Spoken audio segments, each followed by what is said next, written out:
Olá, bom dia, ótima quarta-feira para você, seja muito bem-vindo a mais uma edição do Jornal Toda Hora. A partir de agora você fica muito bem informado.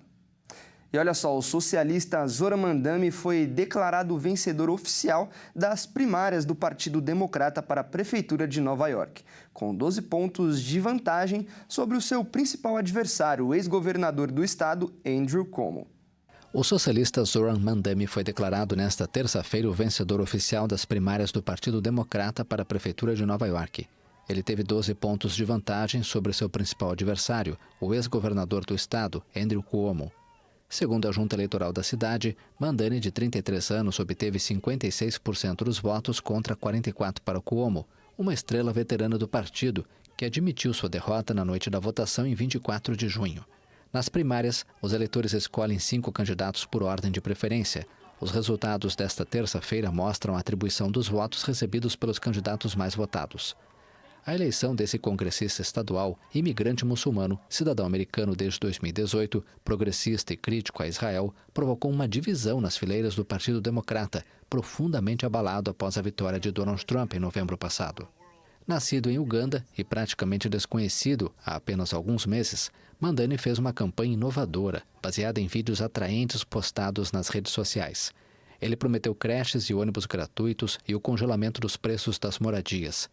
Comparado por alguns a Barack Obama por seu carisma e oratória, em novembro, Mandani enfrentará nas urnas o atual prefeito de Nova York, o também democrata Eric Adams, que disputará o pleito como candidato independente após se aproximar do presidente Donald Trump, depois que foi denunciado por corrupção.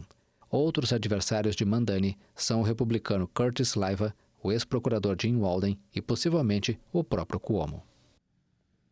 E a Embraer fechou um contrato com a companhia aérea escandinava SAS para a venda de 45 aviões com opção de compra para 10 adicionais, no valor de 21 bilhões de reais. Espera-se que as primeiras aeronaves cheguem em 2027 e sejam utilizadas principalmente entre os países nórdicos. A companhia aérea escandinava SAS anunciou planos para adquirir 55 aviões da Embraer por 25 bilhões de coroas, o equivalente a 21 bilhões de reais. De acordo com a presidência da empresa, o contrato firmado inicialmente se refere à compra de 45 aviões E195-E2, com opção de compra para 10 adicionais.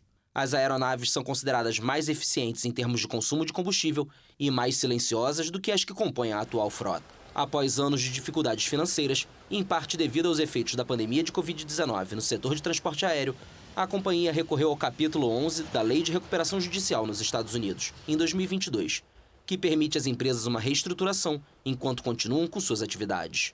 A reestruturação foi concluída em agosto de 2024. Espera-se que os primeiros aviões Embraer cheguem em 2027 e sejam utilizados principalmente entre os países nórdicos.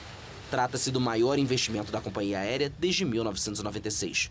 Os principais acionistas da SAS são os governos da Dinamarca e da Suécia, além do grupo Air France-KLM.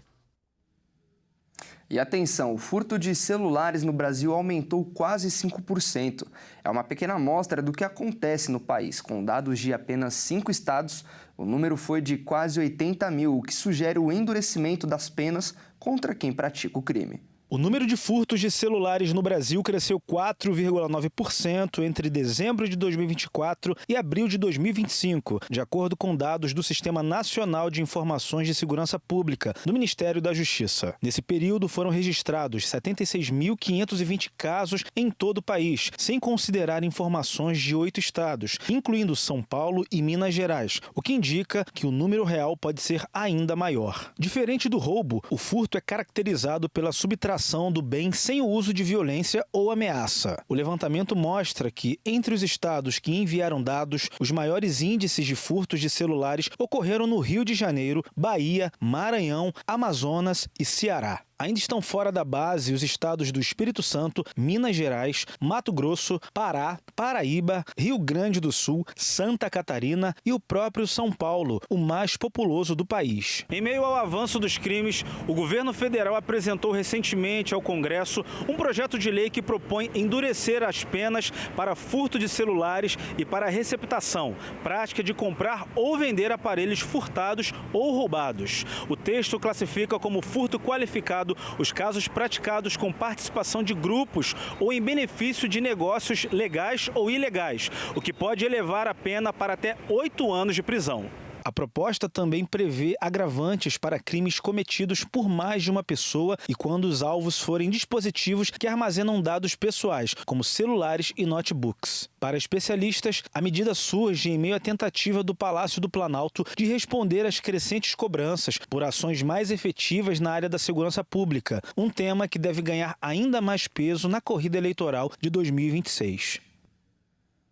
Bom, e essa edição fica por aqui. Eu agradeço demais a sua companhia. Mais notícias ao vivo você acompanha no Redação HIT às 11h30. Até mais.